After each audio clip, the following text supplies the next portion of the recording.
복음 1장 29절에서 34절까지 있는 말씀 교독하시겠습니다. 이튿날 요한이 예수께서 자기에게 나오심을 보고 이르되 보라 세상 죄를 지고 가는 하나님의 어린 양이로다.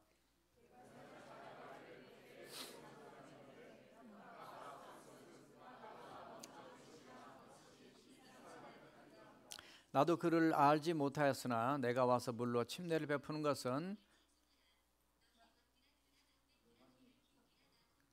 그를 이스라엘에 나타내려 함이라 하니라.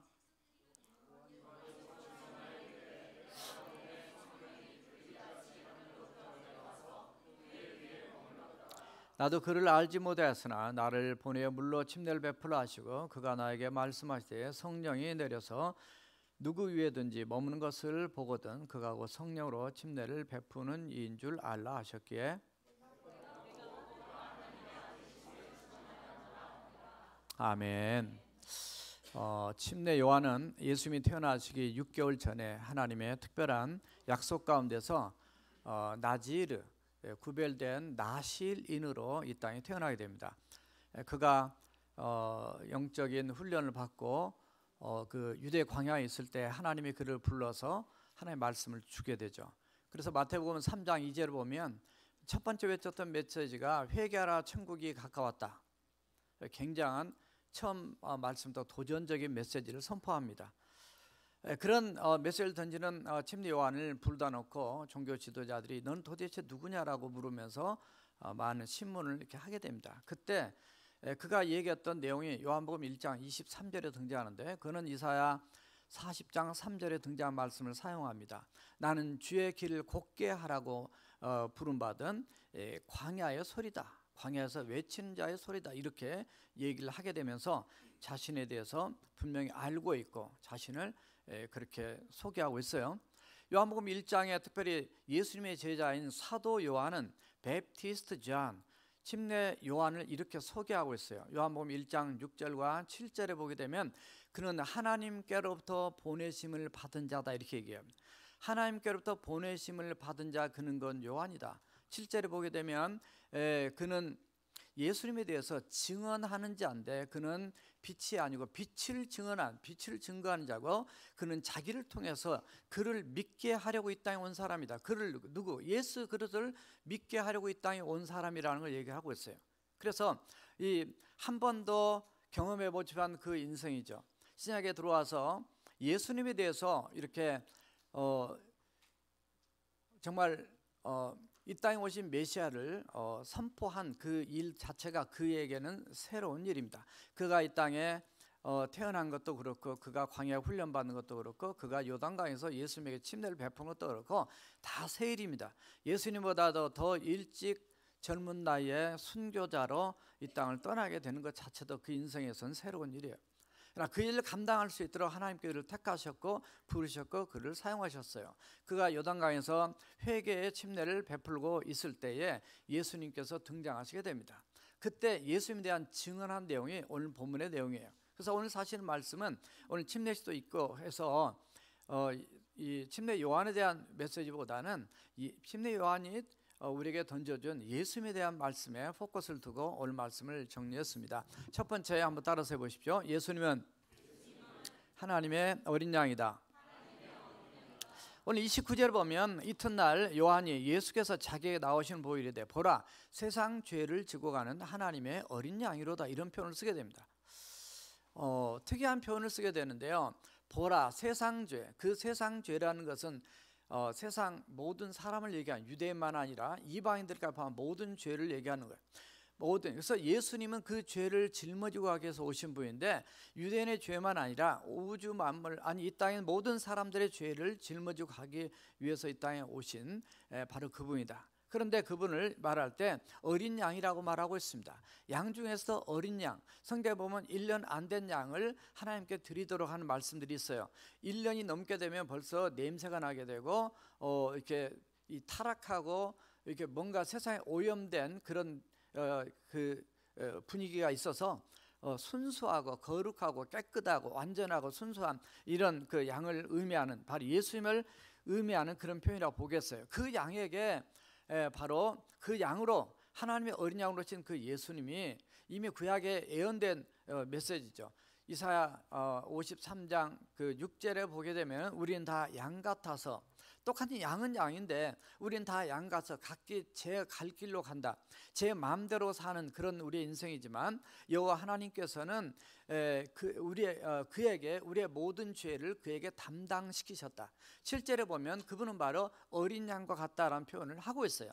그래서 구약에 이미 700여 년 전에 이사야 선지자를 통해서 예언되었던 그 예수님이 이제 진짜 오셨다라는 거죠. 그분은 우리의 죄 문제를 해결하게 오신 바로 예수님, 하나님과 우리의 죄 문제 때문에 불화됐던 우리를 화목하기 위해서 만들기 위해서 이 화목의 제물로 오신 그 예수님이 바로 이분이라는 것을 지금 증언하고 선포하고 있는 내용이 오늘 본문의 내용이 되겠어요. 수많은 사람들이 드렸던, 지금까지 수백 년 수천 년 동안 드렸던 그 사람의 가지고 키웠던 그 양 가지고는 근본적인 우리의 죄의 문제가 일시적으로는 하나님이 그 제물을 받으시고 해결해 주었을지 모르지만 근본적인 것은 해결이 되지 않기 때문에 그러셨어. 해결이 되지 않기 때문에 바로 하나님이 준비한 양이 있었어요. 그동안은 사람이 준비한 양을 드렸습니다. 내 대신해서 네가 대신 죽어라. 그래가지고 굉장히, 물론 하나님이 그렇게 하라도 해서 우리의 죄 문제를 보게 하시고 용서받게 하시고 하나님과 관계를 회복하기 위한 목적으로 그렇게 하셨지만은 좀 더 깊이 보게 되면 내가 잘못을 하고 내가 죄를 지었는데 그냥 죄 없는 양에게 네가 대신 죽으라는 건 이거는 뭔가 맞지가 않는 거죠. 그래서 근본적인 우리의 죄 문제 해결이 안 되기 때문에 하나님의 양이 필요했던 거예요. 하나님이 준비하신 양, 그 하나님 준비하신 양은 그 양이 아니라 사람이었습니다. 이 땅의 인카네이션, 하나님이시만 우리의 죄의 문제를 해결하기 위해서 죄 없이 이 땅에 오신 바로 예수님, 바로 그분 한 분만을 통해서 우리의 근본적인 죄 문제를 해결할 수 있었기 때문에 그렇게 구약에서 약속을 하셨고 그렇게 예수님이 오셨단 말이죠. 그래서 바로 그것을 보고 발견했던, 하나님께서 알게 하셨던 이 침례 요한 베프티스트 요한이 바로 저분은 바로 세상 죄를 지고 가는 하나님의 어린 양이로다 그랬습니다. 따라서 하세요. 세상 죄를 지고 가는 하나님의 어린 양이로다. 그러니까 세상 죄 속에 다른 세상이 아니라 바로 저예요. 저와 여러분들 한 분 한 분이에요. 우리가 지난주에 그 허봉당 선생님 통해 오셔서 말씀 들었어요. 그분의 말씀을 통해서 얼마나 우리가 많이 돌아봤습니까? 우리가 얼마나 교만합니까? 우리가 얼마나 저 자신부터서 나를 드러내기가 원합니까? 우리가 박살을 나고 우리가 그렇게 깨져도 또 조금 있으면 또 솟아 올라온 것이 우리의 죄성이고 우리가 얼마나 잘못된 모습이냐 말이죠. 우리가 거룩하고 좋은 말씀 아무리 많이 들어도 우리가 변화되지 않습니다. 성령의 역사로 우리가 변화된 것 같아요. 또 살아나요. 그래서 정말로 우리가 완전히 또 깨지고 또 채찍에 맞고 또 그래서 점점 변화돼 가면서 성화되어 가는 것이 우리의 삶인데, 어떻든 그런 죄인을 위해서 이 땅에 예수님이 오셨다라는 것이 얼마나 우리에게 큰 은혜고, 나 대신 주님이 십자가에서 달려 죽으셨다는 것이 놀라운 은혜와 축복인 줄로 믿습니다. 이스라엘 백성들이 출애굽했을 때에 그 모든 이스라엘 백성들의 애굽 백성들의 장자와 그 다음에 짐승들의 첫 새끼가 다 죽었지만은 그 어린 양의 피를 이 문설주와 임방의 이 피를, 어린 양의 피를 발라놓은 그 짐만큼은 죽지 않았단 말이에요. 구원을 받았단 말이죠. 바로 그 어린 양 대신 예수 그리스도, 유월절 어린 양, 그분이 누구냐면 바로 그리스도다. 그래서 고린도전서 5장 7절에서는 우리의 유월절 어린 양 대신 그리스도가 우리를 위해서 희생을 했다라고 표현하고 있어요. 우리의 구원을 위해서. 그러니까 바로 그 어린 양이 바로 우리의 구원주로 오신 예수 그리스도를 의미하는 말씀이라는 거죠. 자, 이분인 것을 30절에 보면 내가 몰랐어요. 내가 전에 말하기를 내 뒤에 오는 사람이 있는데 나보다 앞선 것은 그가 나보다 먼저 계심이라 한 것이 곧 이 사람을 가리킨 거다. 내가 전에 이 말했어요. 사실 오늘 보면 앞에 올라가게 되면 그 유대 종교 지도라 얘기할 때에 너는 누구냐 말할 때 15절에 보게 되면은 예수님이 오실 것에 대한 말씀을 이미 했어요. 내 뒤에 오는 사람이 있는데 나보다 앞섰다. 그럼 무슨 얘기냐면 원래 침례 요한이 예수님보다 6개월 먼저 이 땅에 태어났어요. 태어났음에도 불구하고 나보다 앞섰다라고 얘기합니다. 세상에서는 6개월만 먼저 나이를 먹어도, 군대에서 6개월만 먼저 군대 입대를 했어도, 하루만 먼저 했어도 짬밥이 몇 그릇인데 그러면서 군기를 잡거든요. 그런데 이 침례 요한은 내가 먼저 태어났어요. 사실은 오늘 시간이 없으니까 다 길게 설명 못하지만은 이 누가복음 1장에 보면은 이미 침례 요한과 예수님은 이미 그 전에 만났어요. 약 30여 년 전에 이미 만났어요. 물론 겉으로 만난 게 아니라 뱃속길이 있는 데서 만났어요. 엄마 뱃속에, 엘리사벳 뱃속에 침례 요한 6개월 전에 있었고, 그 다음에 예수님이 마리아 뱃속에 있었어요. 그래서 만났을 때 엘리사벳 말이 그래요.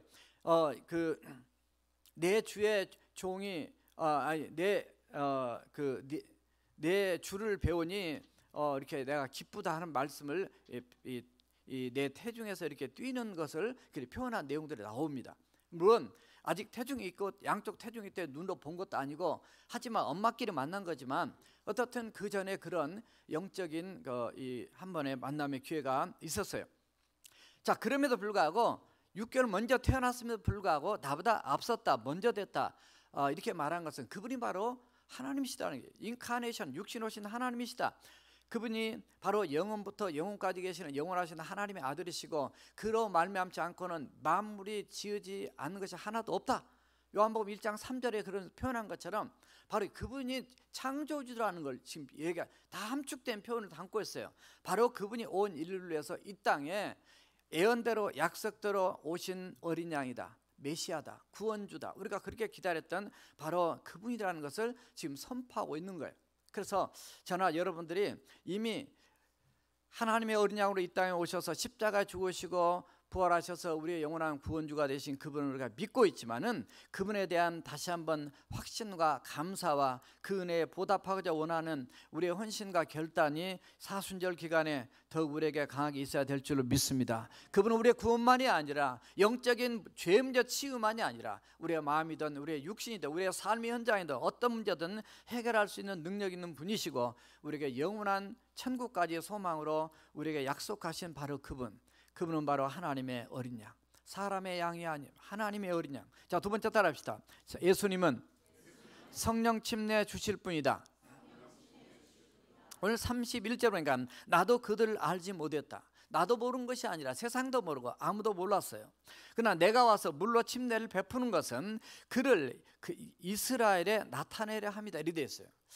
예수님이 전 세계에 지금 이제 알려지고 퍼져 있습니다만, 그러기 전에 하나님의 택한 백성이, 이스라엘 민족이 먼저 알아야만 되죠. 그래서 그들에게 먼저 알리도록 하기 위해서 이렇게 했다. 그런데 그 첫 번째 단계가 뭐였냐면은 바로 침례 요한을 통해서 물로 침례를 베푸는 거였어요. 그 물로 침례를 베품을 통해서 바로 예수님이 누구신지를 지금 공개적으로 선포한 내용이 나옵니다. 물론 공개적으로 선포한 내용이 오늘 여기만 아니라, 실제로 예수님이 누가복음 2장 11절에서 이 세상의 다이스 동네에, 유대 땅 다이스 그 동네에 이 땅에 미칠 큰 기쁨의 좋은 소식을 전한다. 그는 바로 이 구세주인 것을 이미 천사가 이 목자에게 알려준 사건이 있었습니다.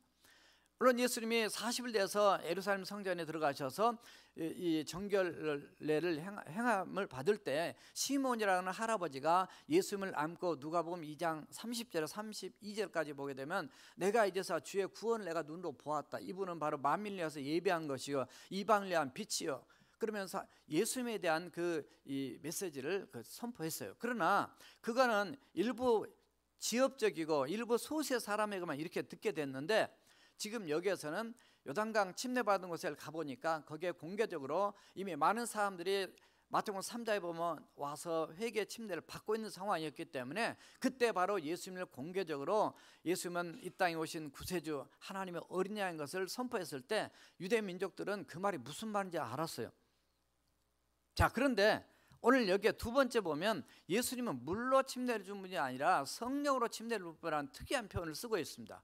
이 말씀은 사실은 구약에서는 이렇게 약간 상징적으로 이렇게 숨어 이렇게 에스겔서나 에레미야서 이렇게 있지만은 신약에 와서 이 말씀이 드러나게 이렇게 표현한 내용이 마태복음 3장 할지 마가복음 1장 누가복음 3장 이런 표현들을 보면 누가복음 1장에도 보면 이런 성령 침례에 대한 마태복음 1장 14, 15절에 보면 바로 예수님이 이 땅에 오셔서 성령과 불로 침례를 준다 이런 표현을 쓰고 있어요. 예수님이 사도행전 1장 5절에 보면 이 떠나시기 전에 그런 말씀을 하세요. 요한은 물로 침례를 베풀었지만은 나는 너희는 몇 날이 못 되어 성령으로 침례를 받는다 이런 표현을 쓰고 있어요. 그래서 2장에 들어가서 마가 다락방에서 성령으로 충만한 하나님의 그 침례를 그냥 저도 세례를 받아본 적이 있기 때문에 이렇게 물로만 찍어받는 그 정도가 아니에요. 그냥 머리부터 발끝까지 확 그냥 충만하게 하나님의 성령 역사를 체험한 그런 은혜를 체험했어요. 사도행전 11장 15절에 가면 베드로가 예루살렘 교회 와서 그런 얘기를 하게 됩니다. 내가 고넬료의 가정에 초청받아서 이렇게 가봤더니 내가 그들에게 말씀을 전할 때에 그들이 우리가 처음 17절에 보면 우리가 처음 예수를 믿을 때에 받았던 그 성령의 선물을 하나님께서 이렇게 부어주셨는데 하나님이 주신 것을 누가 말릴 수가 있느냐, 거역할 수 있느냐, 그렇게 하게 되면서 예수 믿을 때에 성령의 충만한 은혜를 고넬료 가정에 체험한 걸 얘기를 하고 있습니다. 사도행전 19장 2절에 들어가게 되면 에베소 교회에 사도 바울이 들려가지고 얘기를 합니다. 너희가 예수 믿을 때에 침례를 성령으로 무슨 침례를 받았냐? 성령의 침례를 받았냐?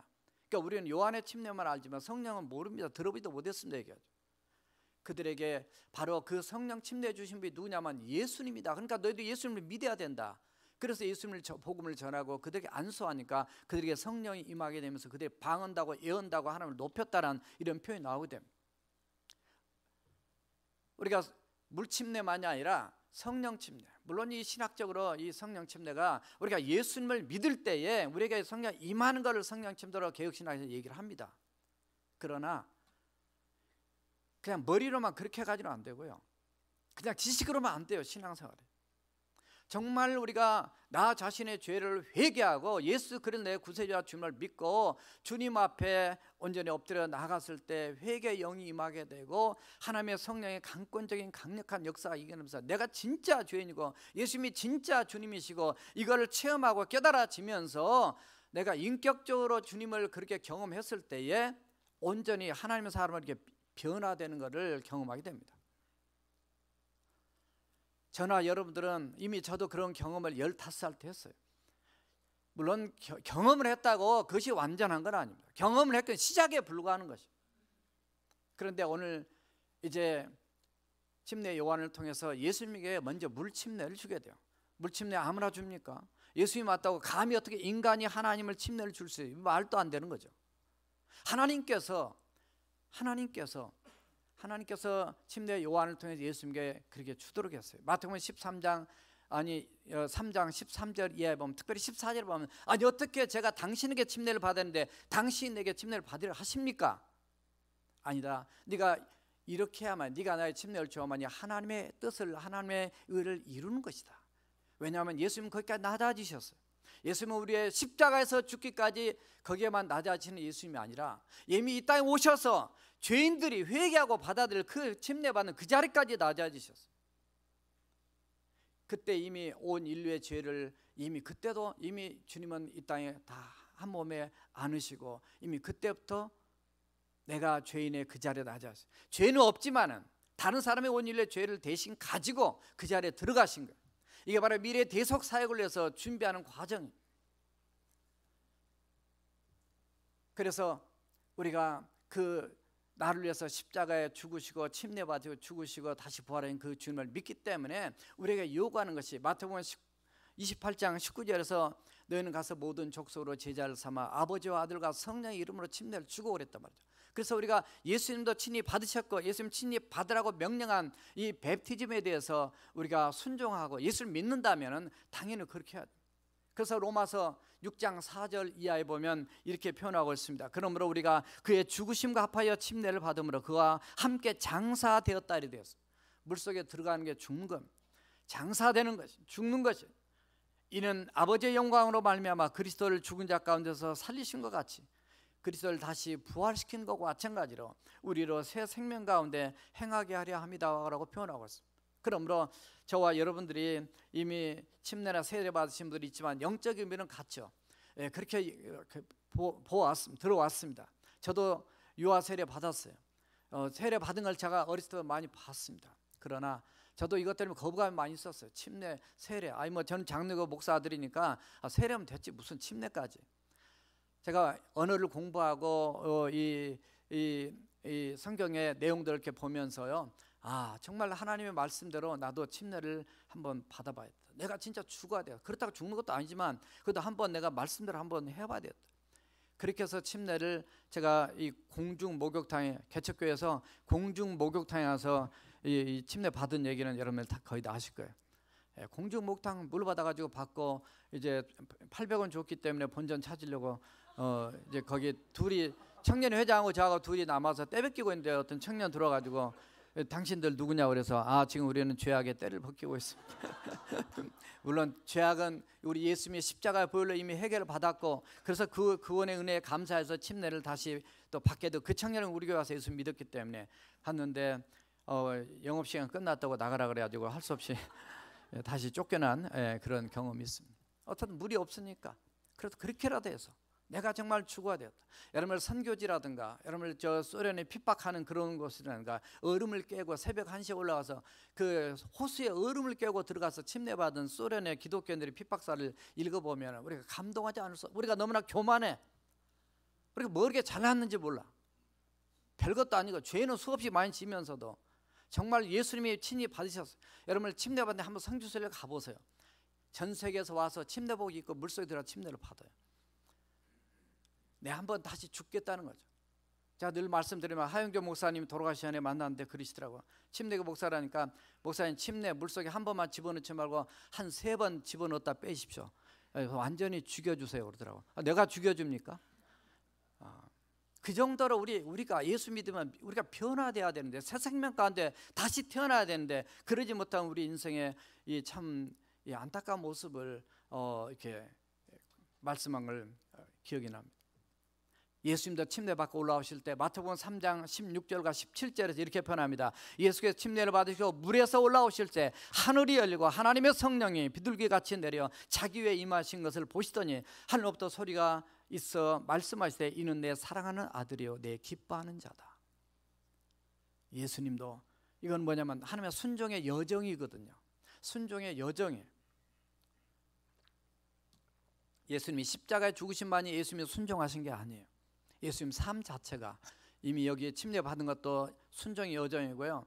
여기 침례 받고 나신 다음에 광야로 마태복음 4장에 보면 이제 광야로 40일 금식 기도를 가시는데 성령이 이끌리셔서 마귀에게 시험 받으러 광야로 가셔서 40일 동안 줄이시며 금식 기도하신 것을 보게 됩니다. 그래서 순종의 여정이에요. 우리 크리스찬의 삶이라는 것은 우리가 침례 받았다고 다 된 것도 아니고 성령 침례 받았다 할지라도 우리에게 예수님을 통해서 배워야 될 것은 순종의 여정. 주님이 기뻐하시고 너는 이미 하나님의 아들이고 그리고 내 기뻐하는 자라고 하는 그 소리를 예수님만이 아니라 이미 저와 여러분이 예수 믿었기 때문에 다 받으신 은혜와 축복이 있는 줄로 믿습니다. 오늘 특별히 침례 받은 6명에게 특별한 하나님의 이런 하늘이 열리고 하나님이 더 확신시켜주고 하나님의 음성을 듣는 놀라운 축복이 있기를 주님의 이름으로 축원합니다. 32절과 33절에 보면 요한이 또 증언합니다. 내가 본다는 그냥 우연찮게 본 게 아니라 워치하는 거예요. 아주 주목해서 잘 보는 거예요. 봤더니 성령이 비둘기같이 하늘로부터 내려와서 그 위에 머물렀더라. 33절 나도 그를 알지 못했다. 31절에도 그랬어요. 알지 못했으나 나를 보내어 물로 침례를 베풀라 하신 그이가 나에게 말씀하셨어요. 그이가 누구냐? 하나님 나에게 말씀하셨어요. 성령이 내려서 누구 위에 머무는 것을 보거든 그가 곧 성령으로 침례를 베푸는 이인 줄 알라. 성령으로 침례를 베푼 사람, 물로 침례 베푼 것도 함부로 못하는데 성령으로 침례 베푼 말 자체를 언제 들어본 적이 있어야 말이지. 구약에 상징적으로 이렇게 에레미야 31장이나 에스겔서 36장에 보면 그런 말씀이 들어가 있습니다. 그런데 여기에 이렇게 표현한 내용들이 어디가 있어요? 그런데 그 하나님의 지시를 받던 침례 요한이 바로 성령이 비둘기같이 예수님 위에 내린 것을 보게 되면서 바로 그분이 어린 양이고 그분이 바로 메시아인 것을 선포하고 있어요. 자, 그래서 세 번째 따라합시다. 하나님은 하나님의 아들이시다. 34절 보니까 내가 보고 그가 하나님의 아들이심을 증언했다 이렇게 표현하고 있습니다. 예수님이 바로 누구신가 확신했어요. 왜냐하면 전하는 자가 확신하면 듣는 자가 확신할 수 있는, 전하는 자가 확신해. 여러분들이 복음을 전할 때 어제도 우리 선교팀들 28명 모여서 이제 기도하고 또 준비하고 난 다음에 10시부터 또 선교 절반이 선교 나갔는데 전도 나갔는데 나가서 33명에게 복음을 전하고 그중에 3명이 영접을 했어요. 영접까지 가는 게 쉽지 않습니다.